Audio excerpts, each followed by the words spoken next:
स्वागत है आपका अपने YouTube चैनल एन के क्लासेस पर। दोस्तों आज इस वीडियो में कक्षा 9वीं विषय हिंदी का जी हाँ दोस्तों पाठ 2 पाठ का नाम है लहासा की ओर।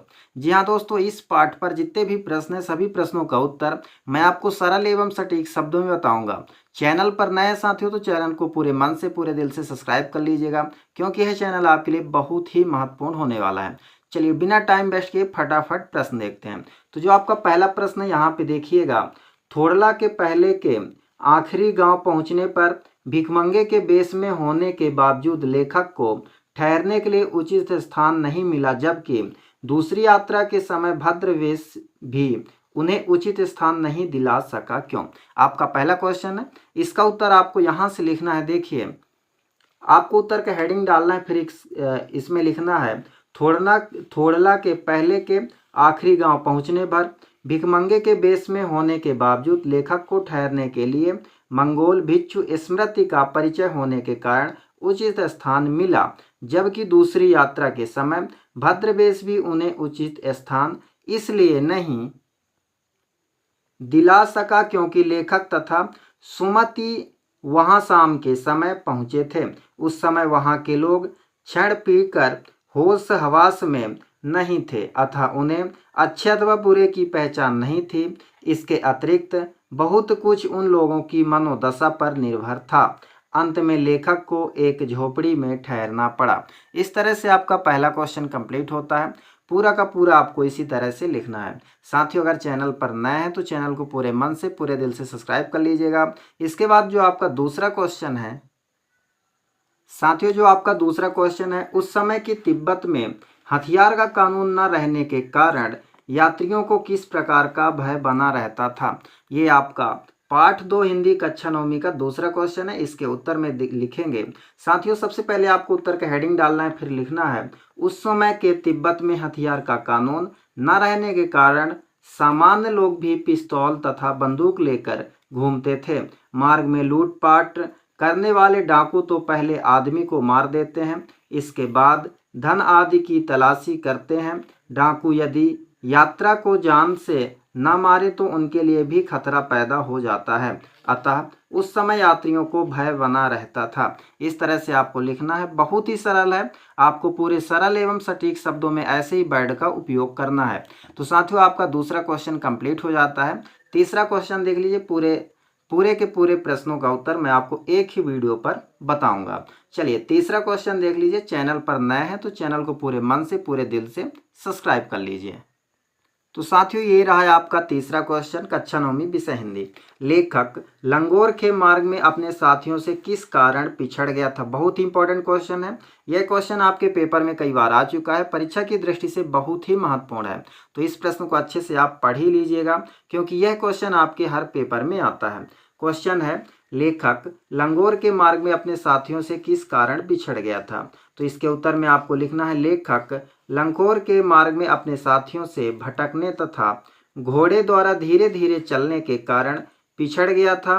लेखक को अचानक अपने मार्ग में दोहरा स्थान मिला। वह गलत राह पर लगभग 1.5 मील तक चला गया।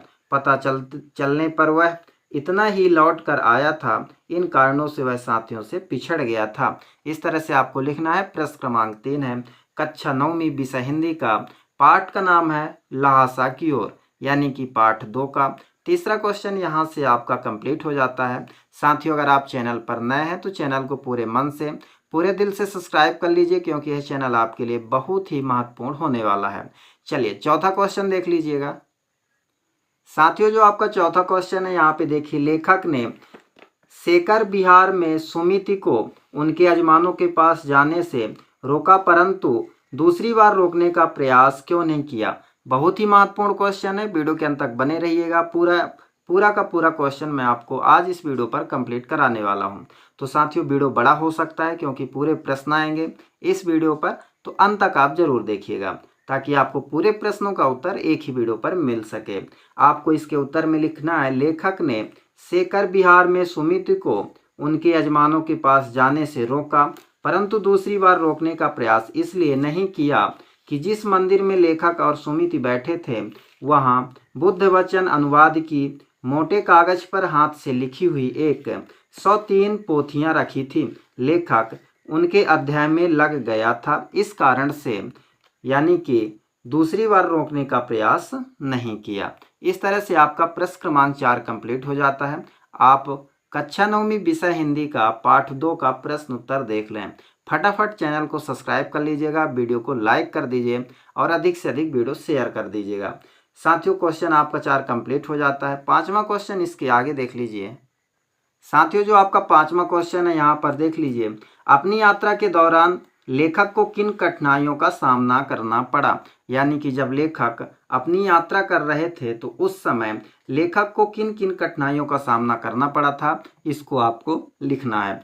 साथियों, ये क्वेश्चन पेपर की दृष्टि से बहुत महत्वपूर्ण है। इस प्रश्न को आप अच्छे से कंप्लीट कर लीजिएगा, क्योंकि यह प्रश्न आपके हर पेपर यानी कि चाहे तिमाही हो, छमाही हो या वार्षिक पर यह प्रश्न आपसे पूछा जाता है। तो इसके उत्तर में आपको लिखना है, अपनी यात्रा के दौरान लेखक को अधोलिखित कठिनाइयों का सामना करना पड़ा था। पहला है, उसे तिब्बत के दुर्गम मार्गों को चढ़कर पार करना पड़ा। दूसरा है, भिखारी बनकर भीख मांगनी पड़ी। इस तरह से आपका 2 हुआ। तीसरा देख लीजिए। साथियों, आप तीसरा पर लिखेंगे, तीसरा नंबर डाल के, भारवाहक न मिलने पर सामान को पीठ पर रखकर स्वयं ले जाना पड़ा। चौथा आप लिखेंगे, मार्ग भूल जाने के कारण अपने साथियों से बिछड़ना पड़ा। और 5वां, झुग्गी झोपड़ियों में रात काटनी पड़ी। 6वां, चोर डाकियों से युक्त खतरनाक जगहों से होकर गुजरना पड़ा। इस तरह से आपका क्वेश्चन कंप्लीट हो जाता है। मैंने 6 लिख दिया है, आपको कम से कम 4 फिर भी याद करना है। अगला क्वेश्चन देख लीजिएगा। साथियों, इतनी मेहनत से हम आपके लिए वीडियो कंप्लीट करते हैं। आप एक सब्सक्राइब कर दीजिए, आपका एक सब्सक्राइब हमारे लिए बहुत महत्वपूर्ण होता है। वीडियो को अधिक से अधिक शेयर कर दीजिएगा, लाइक कर दीजिएगा। चलिए अगला क्वेश्चन देख लीजिए। साथियों, आपका क्वेश्चन नंबर 6 यहाँ पर देख लीजिएगा। प्रस्तुत यात्रा वृतांत के आधार पर बताइए कि उस समय का तिब्बती समाज कैसा था। जी हाँ दोस्तों, बहुत ही सरल है और यह क्वेश्चन परीक्षा की दृष्टि से महत्वपूर्ण भी है। प्रस्तुत यात्रा वृतांत के आधार पर बताइए कि उस समय का तिब्बती समाज कैसा था। आपके इसके उत्तर पर हेडिंग डालना है और लिखना है, उस समय के तिब्बत समाज में जाति पाति एवं छुआछूत की भावना नहीं थी। नारियों के लिए पर्दा प्रथा का बंधन नहीं था तथा उनमें अतिथि सत्कार की भावना थी। परिचित की तो छोड़ो, अपरिचित व्यक्तियों को भी खाने पीने की वस्तुएं बनाकर दे दी जाती थी। इसके विपरीत कानून व्यवस्था ठीक न होने के कारण लोग लाठी की तरह बंदूक, पिस्तौल आदि लेकर घूमते थे। निर्जन स्थानों पर चोर डकैत यात्रियों को मारकर उनका सामान आदि लूट लेते थे। गवाहों के अभाव में उन्हें दंड भी नहीं दिया जा सकता था। इस तरह से आपको लिखना है। प्रश्न क्रमांक 6 आपका कंप्लीट हो जाता है। साथियों, चैनल पर नए तो चैनल को जरूर सब्सक्राइब कर लीजिएगा, क्योंकि यह चैनल आपके लिए बहुत ही महत्वपूर्ण होने वाला है। अगला क्वेश्चन देख लीजिए और साथियों वीडियो को अधिक से अधिक शेयर कर दीजिए। आपका क्वेश्चन नंबर 7 है, यहाँ पर देख लीजिए। मैं अब पुस्तकों के भीतर था, नीचे दिए गए विकल्पों में से कौन सा कथन वाक्य का अर्थ बदलता है। पहला यहाँ पर देख लीजिए, लेखक पुस्तकें पढ़ने में रम गया। विकल्प है साथियों, कोई एक सही है, इसमें आपको टिक लगाना है। ख नंबर है, लेखक पुस्तकों की शेल्फ के भीतर चला गया। ग है, लेखक के चारों ओर पुस्तकें ही थी। और घ ऑप्शन है, घ है दोस्तों, पुस्तकें में लेखक का परिचय और चरित्र छपा था। यानी कि पुस्तक में लेखक का परिचय और चरित्र छपा था। तो इसका आपका उत्तर हो जाएगा, लेखक पुस्तक पढ़ने में रम गया। पहला नंबर आपका सही था। इसके बाद अगला क्वेश्चन देख लीजिए, प्रश्न क्रमांक 8। साथियों, जो आपका प्रश्न क्रमांक 8 है, यहाँ पर देख लीजिए, सुमति के यजमान और अन्य परिचित लोग लगभग हर गांव में मिले। इस आधार पर आप सुमित के व्यक्तित्व की किन विशेषताओं का चित्रण कर सकते हैं। प्रश्न क्रमांक 8 है, कक्षा 9वीं विषय हिंदी पाठ 2, पाठ का नाम है लहासा की ओर। इस तरह से आपका क्वेश्चन नंबर 8 है। चैनल को अभी भी आप सब्सक्राइब नहीं किए हैं तो चैनल को सब्सक्राइब कर दीजिए। इसके उत्तर में आपको लिखना है, सुमति एक व्यवहारिक एवं जनप्रिय मंगोल भिक्षु था। सुदूर क्षेत्रों तक लोग उससे परिचित नहीं थे। फिर इसके आगे आपको लिखना है, वहाँ के लोग उसका आदर एवं सम्मान करते थे। वह अपने यजमानों के लिए बोध गया के वस्त्रों से गंडे बनाकर भी देता था, जिस पर लोग विश्वास करते थे। जब लेखक अपना मार्ग भटकने पर सुमति के पास देर से पहुंचता है, तब वह लेखक पर क्रोधित भी होता है। अतः कहा जा सकता है कि सुमति एक व्यवहार कुशल, मृदुभाषी, कुशल सहयात्री तथा सत्यवादी है। इस तरह से आपका क्वेश्चन नंबर 8 कंप्लीट हो जाता है। साथियों, अगर आप चैनल पर नए हैं तो मैं पहले भी बोल चुका हूं कि यह चैनल आपके लिए इतना इम्पोर्टेंट है कि आप चैनल को अगर सब्सक्राइब करते हैं तो आपको त्रैमासिक हो, छमाही हो या कि वार्षिक हो, हर एग्जाम का प्रश्न पत्र के साथ साथ उसका शेड्यूल प्रोवाइड कराया जाता है, ताकि आप अधिक से अधिक नंबर ला सकें। हर प्रश्नों का उत्तर आपको इस चैनल पर मिल जाएगा। आप प्रश्न क्रमांक इसका 9 देख लीजिए। साथियों, आपका प्रश्न क्रमांक 9 है, हालांकि उस वक्त मेरा भेष ऐसा नहीं था कि उन्हें कुछ भी ख्याल करना चाहिए था। उक्त कथन के अनुसार हमारे आचार व्यवहार के तरीके वेशभूषा के आधार पर तय होते हैं। आपकी समझ से यह उचित है अथवा अनुचित, विचार व्यक्त कीजिए। इसके उत्तर में आपको लिखना है, हालांकि उस वक्त मेरा भेष नहीं था कि उन्हें कुछ भी ख्याल करना चाहिए था। इस कथन के आधार पर हमारी समझ से यह अनुचित है। यह आवश्यक नहीं है कि मान सम्मान तथा यश प्राप्ति के लिए हम गेरुआ वस्त्र ही धारण करें, वह तो विद्वता एवं परोपकार आदि से किसी भी भेष में प्राप्त नहीं किया जा सकता है। गांधी जी इसके प्रत्यक्ष प्रमाण थे। इस तरह से आपको लिखना है। यह प्रश्न आपका कंप्लीट होता है। अगला प्रश्न आप देख लीजिए, लेकिन इसके पहले अगर आप चैनल को सब्सक्राइब नहीं किए हैं तो सब्सक्राइब कर लीजिए, वीडियो को अधिक से अधिक शेयर कर दीजिए। आपको सभी इंपॉर्टेंट क्वेश्चन प्लेलिस्ट पर मिल जाएंगे, जाकर देख सकते हैं। चलिए अगला क्वेश्चन देख लीजिए।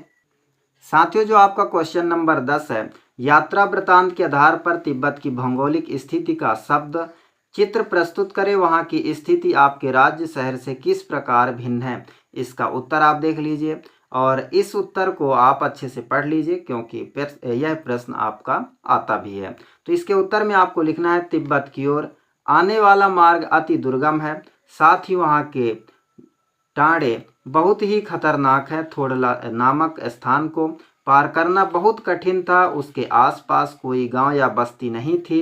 एक ओर तो हिमालय के नंगे पर्वत खड़े हैं और दूसरी ओर हिम से ढकी हुई हजारों चोटियां हैं। वहां की यात्रा पैदल अथवा घोड़े, खच्चर आदि की सवारी करके की जा सकती है। वहां की स्थिति हमारे राज्य से भिन्न है। हमारे राज्य में कहीं कहीं तो पर्वतीय एवं पठारी भाग है, लेकिन तिब्बत जैसे दुर्गम मार्ग नहीं है। मैं जहाँ रहता हूँ वहाँ तो विद्यालय, नगर, अस्पताल, रेलवे स्टेशन, बस स्टैंड आदि की व्यवस्था है। इस तरह से आपका यह क्वेश्चन कंप्लीट हो जाता है। साथियों, 11वां क्वेश्चन देख लीजिए। दोस्तों, आपका क्वेश्चन नंबर 11 है, यात्रा वृतांत गद्य साहित्य की एक विधा है। आपकी इस पाठ पुस्तक में कौन कौन सी विधाएं हैं? प्रस्तुत विधा उनमें से किन किन गायनों से अलग, यानी कि किन किन मायनों में अलग है? इसका उत्तर आप देख लीजिए। साथियों, इसके उत्तर में आपको लिखना है, हमारी इस पाठ पुस्तक में कहानी, यात्रा, व्रत, निबंध, संस्मरण, रिपोर्तार्ज, व्यंग, निबंध, संस्मरण जैसी विधाएं संकलित हैं। प्रस्तुत यात्रा व्रत विधा अन्य विधाओं से अपना पृथक स्थान रखती हैं। इसमें यात्री के अविस्मरणीय अनुभव के साथ साथ यात्रा स्थल की राजनैतिक, सामाजिक, आर्थिक तथा भौगोलिक दशाओं का पता चलता है। इस तरह से आपको लिखना है। ये सारे प्रश्न बहुत ही सरल है साथियों, इम्पोर्टेंट भी है। पूरे के पूरे प्रश्न मैंने आपको एक ही वीडियो पर दिखा दिया है। और अगर आप चैनल पर नए हैं तो चैनल को पूरे मन से, पूरे दिल से सब्सक्राइब कर लीजिए, क्योंकि यह चैनल आपके लिए बहुत ही महत्वपूर्ण है। तो साथियों, इसी वीडियो के साथ आपका जो प्रश्न पार्ट 2 का प्रश्न था, पार्ट का नाम था लहासा की ओर, पूरे प्रश्न यहाँ से कंप्लीट होते हैं। तो पार्ट 3 का जो वीडियो है जल्द ही आपको स्क्रीन पर मिलेगा, लेकिन उसके पहले आपको चैनल को सब्सक्राइब करना पड़ेगा। तो नेक्स्ट वीडियो के साथ जल्द ही मिलेंगे साथियों। जय हिंद, वंदे मातरम।